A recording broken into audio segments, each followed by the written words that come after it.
নেপালে ভয়াবহ আকস্মিক বন্যা ও ভূমিধসে মৃতের সংখ্যা বেড়ে দাঁড়িয়েছে অন্তত ১৬০ জনে। এখনও নিখোঁজ রয়েছেন শত শত মানুষ।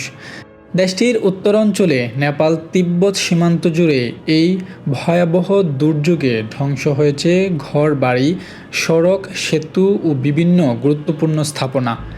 বুধবার ২৬ আগস্ট সকালে নেপালের সীমান্তবর্তী পার্বত্য এলাকায় হঠাৎ করে ভয়াবহ পানির ঢল নেমে আসে।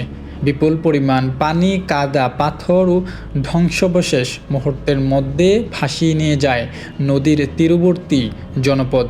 সবচেয়ে বেশি ক্ষতিগ্রস্ত হয়েছে রাসুয়া, নোয়াকোট ও আশেপাশের বিভিন্ন এলাকা। বন্যার স্রোতে একের পর এক সেতু ও সড়ক ক্ষতিগ্রস্ত হয়। বেশ কয়েকটি জলবিদ্যুৎ প্রকল্পও ভয়াবহ ক্ষতির মুখে পড়েছে। এই দুর্যোগের সূত্রপাত নিয়ে শুরুতে ভূমিকম্পের কথা বলা হলেও পরবর্তীতে বিশ্লেষণে মূল কারণ হিসেবে হিমবাহ ও পাথরের বিশাল ধসের বিষয়টি সামনে এসেছে। পাহাড় থেকে বরফ ও পাথরের বিশাল অংশ নদীতে পড়ে আকস্মিকভাবে পানির প্রবাহ বাড়িয়ে দেয় বলে ধারণা করা হচ্ছে।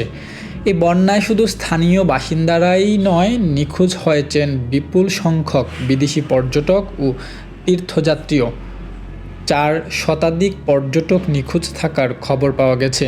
তাদের মধ্যে ভারত, যুক্তরাষ্ট্র, যুক্তরাজ্য, অস্ট্রেলিয়া, কানাডা সহ বিভিন্ন দেশের নাগরিক রয়েছেন। দুর্যোগের পরপরই শুরু হয়েছে ব্যাপক উদ্ধার অভিযান। দুর্গম পাহাড়ি এলাকা ও ক্ষতিগ্রস্ত যোগাযোগ ব্যবস্থার কারণে উদ্ধার কাজে নানা বাধার মুখে পড়তে হচ্ছে উদ্ধারকারীদের।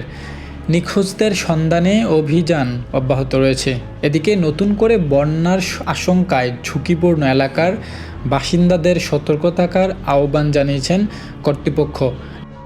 নেপালের এই ভয়াবহ দুর্যোগে মৃতের সংখ্যা আরও বাড়তে পারে বলে আশঙ্কা করা হচ্ছে।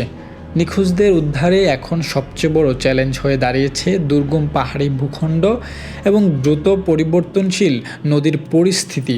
নেপালের ভয়াবহ এই দুর্যোগের সর্বশেষ পরিস্থিতির দিকে নজর রাখছে আন্তর্জাতিক মহল।